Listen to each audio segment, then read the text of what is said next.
this basilica will be a statement in this nation that God has started a new work.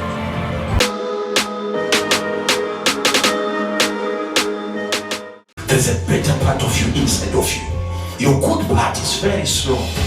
That's why when you say something wrong, you can regret. Who is regretting is the better part of you, who has something better to say, but he doesn't have an opportunity. Why is it that yourself sometimes you feel bad? You wonder how you say certain things.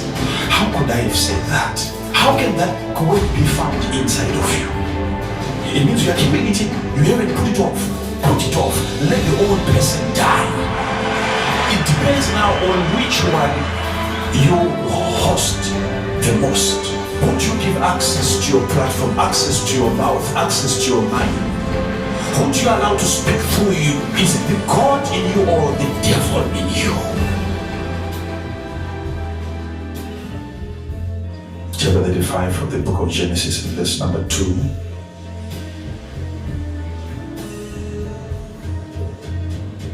We look at the last part. And change your garments. You may be seated.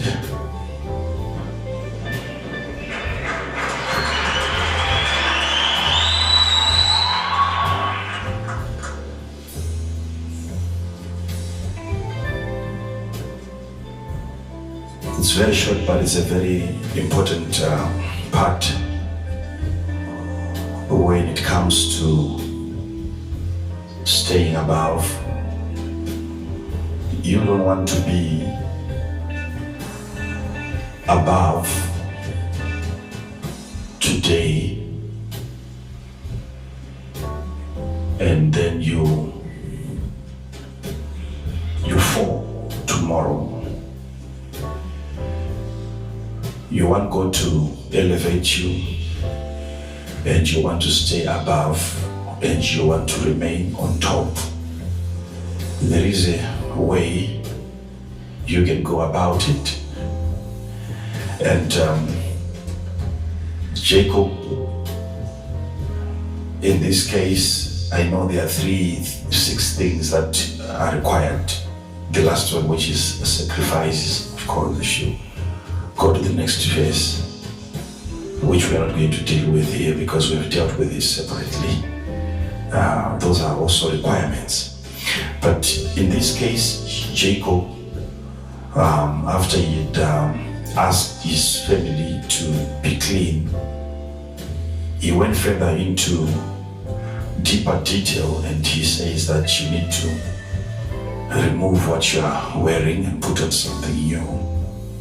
In preparation for the presence of God, we want to return to Bethel, where I've seen the presence of God, where I've had an encounter with the God of Israel, with my God. And I want us to get ready for that. And he's saying, you need to change your garments, your raiments. Change it.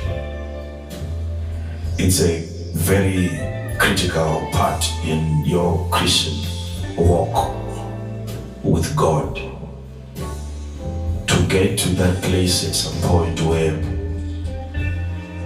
garments are changed. A garment speaks of a covering.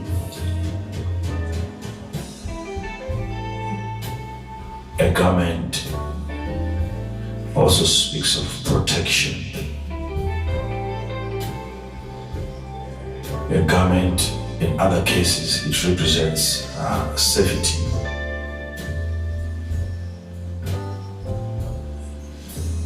And in certain instances, also a garment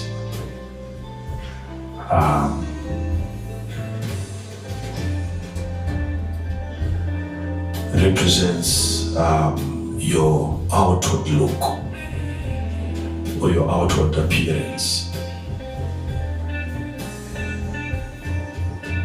It took me time to realize the importance of changing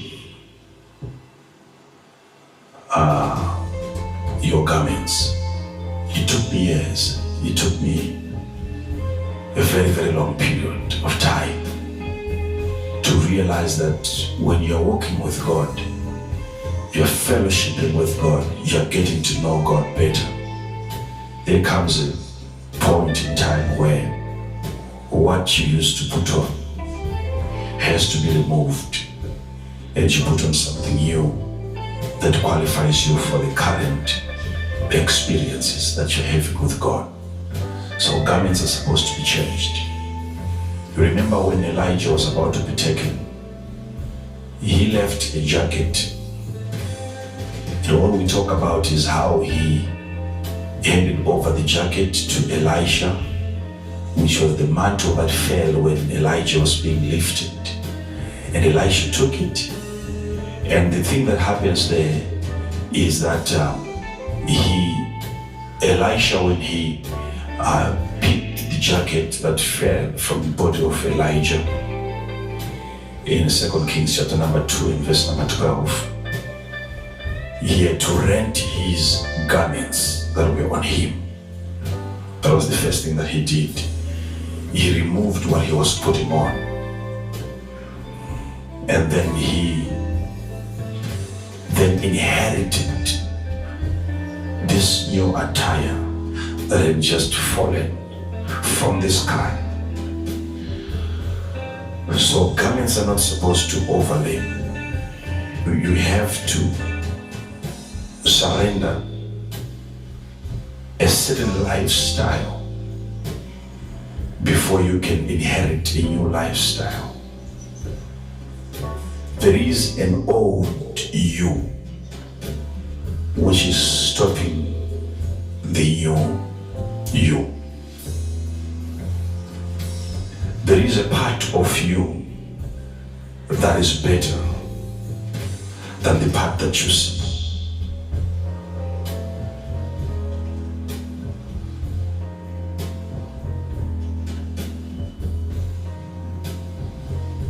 There is more to you than what you have seen and than what people have seen.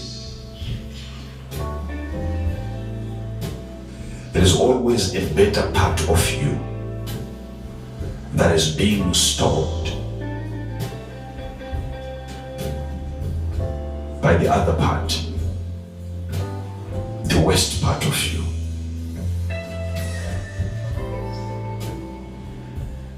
The Bible teaches us that in the book of Colossians chapter number 3 verse number 9 that we need to put off the old man in order for us to put on the new man. These two cannot also overlap. You need to surrender the old man and then put on the new man.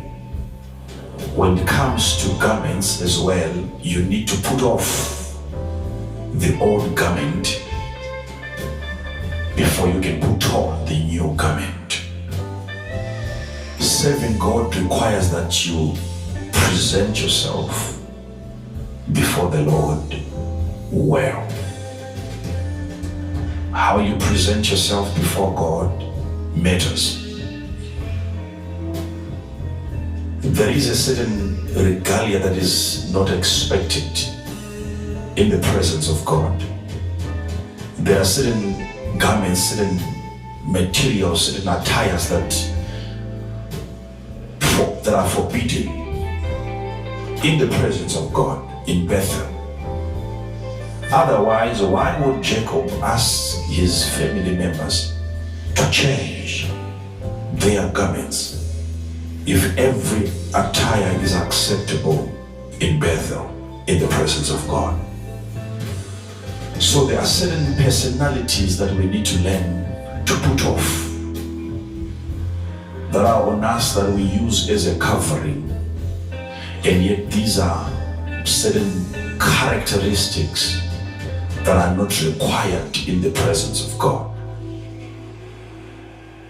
You know, when Adam sinned in the garden, there is an attire that he lost. The Bible says that they realized that they were naked and they were now ashamed. Meaning that before, it's either they were naked and not ashamed, now they are naked and ashamed, or they were putting on something which I believe was the glory of God, which was covering them, which immediately left when they sinned, and now they were exposed. Meaning that there is a garment that you lose when you commit sin. You lose the glory of God, you lose the presence of God. You feel condemned, you feel down, you feel discouraged. You might have noticed that there are days when you know that I'm not saying, of course, it's self-righteous, but you know that you've gone for a very long time without committing sin. You avoid every appearance of sin, anything that you think is wrong, you avoid it. In those days, during those days, you feel much closer to God. You pray, you believe that He is hearing you. You fast, you feel there's a change. You don't struggle to enter into the presence of God. You're already in the presence of God because of the absence of sin. Now, and then you commit sin, there is something that you lose confidence, which means it was a jacket that you were putting on and you lost it by committing sin. Sin uncovers you. Sin takes away your protection. You don't commit sin and feel safe. No. You commit sin, you feel like every little wind can blow you away. When you commit sin, you don't need the devil himself to fight you. You need yourself to fight yourself. You need little things in life to bring you down. Sin. So he's asking his people to be clean, be clean. My brothers and sisters, he's saying, be clean. We are about to go back to Bethel into the presence of the Most High God, but I'm asking you to be clean, to be clean, to be clean. Take away all the strange gods, and now I want you now to change your garments. You know, when I was growing up, I used to have friends. Not when I was very, very, very young, no, at a certain stage. Now I had friends that I really thought were spiritual, because I developed this desire of always wanting to have an experience with God. It became like an obsession. That's the thing that I would just ask God for, His presence. I fell in love with the presence of God more than with anything else. And that's what I would pray for, fast for, and spend hours just believing God for His presence. And during that time, you know, when you're pursuing something, you get hooked with certain individuals that are also pursuing the same goals. And I had friends during those days. And these are guys that I thought were more spiritual than myself. And I would even ask God to help me become like them, because I thought they were spiritual. Because I didn't have a proper definition of spirituality. I thought they were spiritual simply because they could pray every time, speak in tongues. Even as we are walking in the road, they would just be speaking in tongues. when they greet each other, they would greet each other in tongues. So I really liked that. I said, this guy, because I couldn't do that.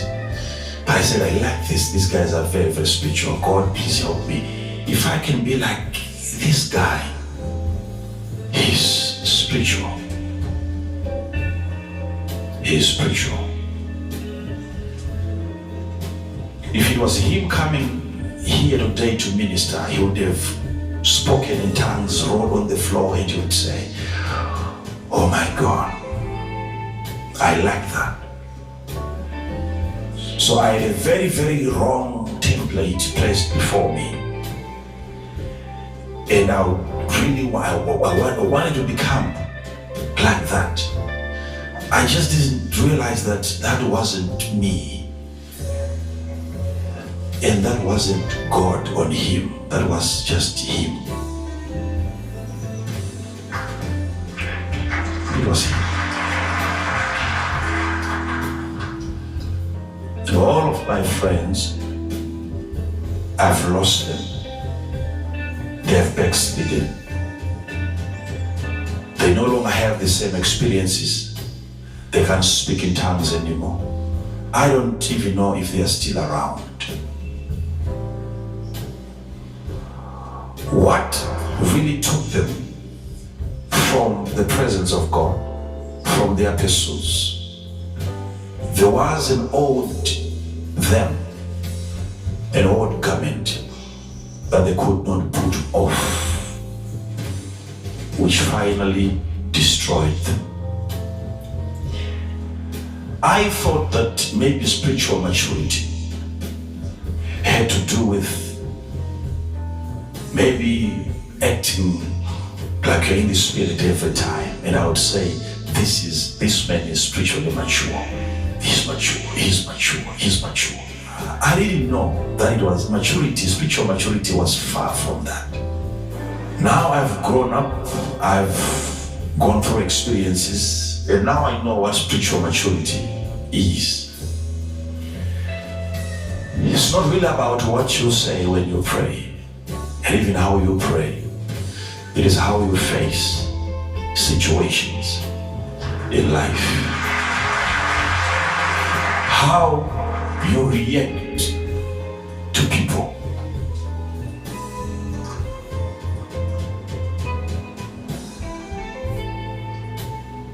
Because you can be here taking notes, somebody looks at you, you look like an angel. Until you are provoked, there is an old nature that comes out of you, and everyone wonders if the devil is really in hell or he's right next to you. There is an old garment that needs to be taken off. You realize that there is a part of you that you don't want people to see.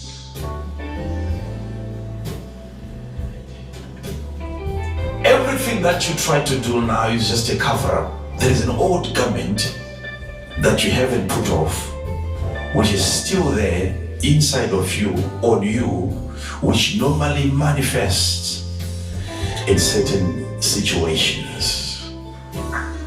There are times you act and you react and you respond like you have never had an experience with God.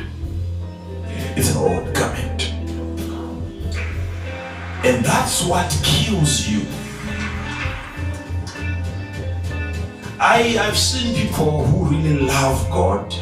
They serve God in different departments. They serve God, they serve God, they serve God, they serve God. And you know what I've noticed in life is that most of the people that you really see committed in the house of God, they have serious issues. Very serious issues. Very, very serious issues.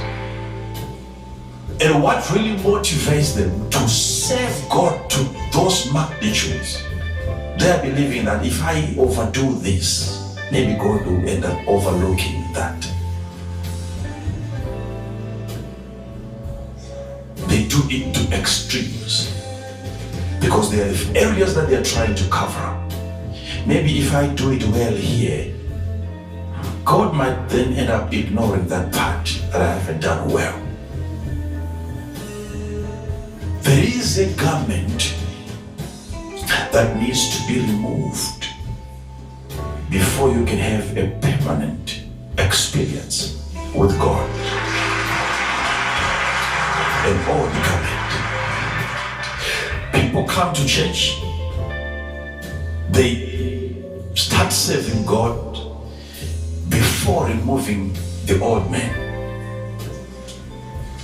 The old person has to be removed. If you claim that you have removed him, we have people in this church who are going to test you to see whether you have really removed the old person. Yes. There are people like that in this ministry. They will never go to heaven. They're just here to test and to verify whether you are serious. That's their mission. If once they've done that, they've done their part. They've just come to do that. Verify you. Are you serious about serving God in this ministry? They will test you. They will check you out. They will find you out. So those are the people that will approach you from a certain direction that requires the old man to manifest.